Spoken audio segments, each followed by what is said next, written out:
Hello friends, atomic habit एक habits के ऊपर लिखी गई बहुत ही पावरफुल बुक है जिसमें कई सारे प्रैक्टिकल टेक्निक्स और तरीके दिए गए हैं जो अच्छी आदतें बनाने में और बुरी आदतें छोड़ने में मदद करती हैं।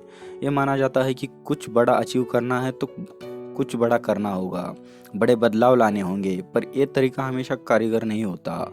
एटॉमिक हैबिट्स की समरी में हम यही देखेंगे कि छोटे छोटे बदलाव कैसे हमारे जीवन को पूरी तरह बदल सकते हैं। जब एक दिन हम एक्सरसाइज करते हैं तो उसका कोई परिणाम नहीं दिखता। एक दिन अगर स्मोकिंग करे तो उसे तुरंत कोई हेल्थ इशू नहीं होता, पर यही काम रोज रोज करने से कई महीनों के बाद इसमें बड़े बदलाव दिखने लगते हैं। जब आप कुछ साल या कुछ महीनों बाद अपनी उस आदत को पीछे मुड़कर देखते हो तो आपको उसका परिणाम साफ नजर आता है। एटॉमिक हैबिट्स ये सिखाती है कि रोज खुद में 1% चेंज करने से साल के अंत तक हम 37% बेहतर बन चुके होंगे, और हर दिन हम 1% अपना दिन बर्बाद करने से साल के अंत तक हम 0.03% ही अच्छे बन पाएंगे। ऑथर कहते हैं कि अपनी मोटिवेशन के रीज़न से अच्छी आदतों को आप बना ज़रूर लेंगे, पर 1 या 2 दिन या कुछ हफ्तों के बाद आप फिर पुरानी आदतों पर वापस आ जाओगे। लेकिन अगर आपको वो प्रोसेस पता होगी जिसके थ्रू आप लॉन्ग टर्म के लिए अच्छी आदतों का मेंटेन कर सकते हैं तो आप सक्सेसफुल रहोगे। पूरी बुक को समराइज करने के लिए मैंने इसे 3 पॉइंट्स में कवर किया है, जिसमें से फर्स्ट पॉइंट है आदतें 4 प्रोसेस से बनती हैं: Q, craving, response and rewards. Q का मतलब है संकेत, यानी आपका दिमाग आपको इशारा देगा कि यह काम करने से आपको ज़्यादा मज़ा आएगा। जैसे कि पढ़ाई करते समय आपको फ़ोन देखने का ज़्यादा मन करता है ताकि फेसबुक या यूट्यूब देख ले, क्योंकि आपके दिमाग ने पहले ही फेसबुक या यूट्यूब को देखने का एक मज़ेदार काम बना दिया है, क्योंकि इसे देखने से आप टेंशन फ्री हो जाते हो। इसके बाद आता है क्रेविंग। क्रेविंग का मतलब है लालसा, यानी किसी काम से अट्रैक्ट होना, क्योंकि उसे काम को करने के बाद जो रिजल्ट मिलेगा वो अच्छा और मज़ेदार होगा। जैसे कि फेसबुक या यूट्यूब पर लगने पर आप डर और टेंशन से दूर हो जाते हो तो आपको अच्छा लगता है, इसलिए आप दोबारा इसे फिर करते हैं। ऊपर की 2 प्रोसेस अभी तक सिर्फ आपके दिमाग में चल रही थी, आपने अभी तक कोई एक्शन नहीं लिया था। फिर आता है रिस्पॉन्स, मतलब वो अब उस काम को करने के लिए आप एक्शन लेते हो। अभी तक आप सिर्फ उस काम को करने का मन बना रहे थे, लेकिन रिस्पॉन्स में आप उसे एक्चुअली में करते हो। फेसबुक या यूट्यूब को देखने का आपको सिर्फ मन कर रहा था, यानी क्रेविंग प्रोसेस जारी थी। रिस्पॉन्स में आप फाइनली एक्शन लोगे। फिर लास्ट में आता है रिवॉर्ड। इसमें आपको काम करने के बाद जो हैप्पीनेस एंड सेटिस्फिकेशन मिलता है वो आपको अच्छा लगता है, तो जितना ज़्यादा अच्छा लगेगा उतना ज़्यादा आप इस पर रिपीट करोगे, इसलिए आप बार बार फेसबुक और यूट्यूब पर लगे रहते हो। अब आता है सेकंड पॉइंट, अच्छी आदतें बनाने के 4 तरीके: obvious, attractive, easy and satisfying. अब बात करते हैं अच्छी आदतों को कैसे बनाया जाए, जिसका आप काफ़ी देर से इंतज़ार कर रहे थे। सही कहा ना? ऑथर कहते हैं किसी अच्छी आदत को बनाने के 4 तरीके हैं। उसे ऑब्वियस बना दो, मतलब स्पष्ट कर दो कि काम क्या करना है। जैसे कि मॉर्निंग में सोकर उठने के बाद तुम सीधे टूथब्रश करने जाते हो, ये ऑब्वियस है। इसी तरह से अपनी उस आदत जिसे आप अपनाना चाहते हो उसे उन कामों के बीच में डाल दो जिससे वो ऑब्वियस बन जाए।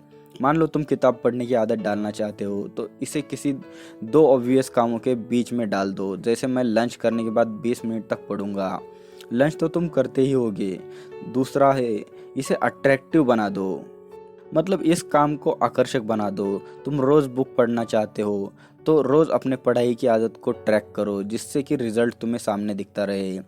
जब रिजल्ट सामने दिखेगा तब तुम्हें एक सेटिस्फेक्शन मिलता रहेगा, प्रोग्रेस हो रहा है। ऐसा करने से तुम इस काम को करने के लिए हमेशा बेचैन रहोगे। तीसरा है इजी बना दो। बुक को पढ़ने की आदत तो डाल दी, पर बुक को हमेशा ऐसी जगह पर रखो जिससे उसे लेने में आसानी हो। कमरे में ऐसी प्लेस पर मत रख देना जहाँ तुम बहुत कम आते हो, उस टेबल पर रखो जहाँ तुम्हारा ज़्यादा आना जाना है। और लास्ट है कि इसे सेटिस्फाइंग बना दो।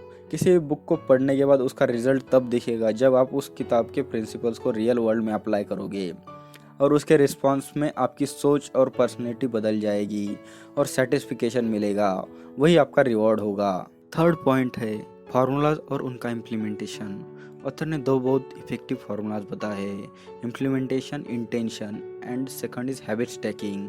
इम्प्लीमेंटेशन इंटेंशन, ऑथर के हिसाब से इसका मतलब होता है अपने काम के बारे में दो चीज़ें प्रॉपर तरीके से एक पेज पर लिख दो। वो दो चीज़ें हैं टाइम यानी समय, किस टाइम पर आप किस काम को करोगे, एंड सेकंड इज प्लेस यानी कहाँ पर इस काम को करोगे। लिखने का फॉर्मेट कुछ इस तरह से है, फॉर एग्जाम्पल मैं आज बुक को 30 मिनट तक चेयर पर बैठकर पढ़ूंगा, मैं आज 10 पुशअप्स लगाऊंगा। Basically time and place mention करने से उसको करने में आसानी ज़्यादा होती है। सेकंड है हैबिट स्टैकिंग। ऑथर कहते हैं अपने उस काम को जिसे आप आदत बनना चाहते हो, उस अगले काम जिसे डेली करते हो उसके आगे लगा दो। इसी को हम स्टैकिंग कहते हैं। इसका लिखने का फॉर्मेट कुछ इस तरह से है, इस वो काम जो आप डेली करते हो के बाद मैं यह काम करूँगा। फॉर एग्जाम्पल मैं मॉर्निंग में टूथब्रश करने के बाद वो काम जो आप डेली करते हो, एंड 10 पुशअप्स के बाद वो काम जो आपको करना चाहिए लगाऊंगा। मुझे उम्मीद है ये 3 पॉइंट्स अच्छी तरह समझ में आए होंगे और आप इन्हें ज़रूर इम्प्लीमेंट करोगे। एटॉमिक हैबिट्स एक स्टेप बाय स्टेप प्रोसेस है जिसमें आप सीखेंगे कि अच्छी आदतों को अपने लाइफ में हमेशा के लिए कैसे बरकरार रखा जाए और बुरी आदतों को कैसे हमेशा के लिए हटा दिया जा सकता है। तो यह सब बातें मैंने पढ़ी है एटॉमिक हैबिट्स बुक से, जिसे पढ़ने के बाद मेरे लाइफ में बहुत सारे चेंज आने लगे हैं। मैं आपको स्ट्रांगली रिकमेंड करता हूँ कि आपको यह बुक एक बार ज़रूर पढ़नी चाहिए, जिसको आप लाइफ में इम्प्लीमेंट करने के बाद आपकी लाइफ अमेजिंग बन जाएगी। मैं इस बुक की लिंक डिस्क्रिप्शन में डाल दूंगा। अगर आपको यह वीडियो अच्छा लगा तो वीडियो को लाइक एंड चैनल को सब्सक्राइब करें और वीडियो को ज़्यादा से ज़्यादा शेयर करें ताकि आपके दोस्त भी इस हैबिट्स का लाभ उठा सके एंड इस बुक्स को समझ सके। And finally thanks for watching.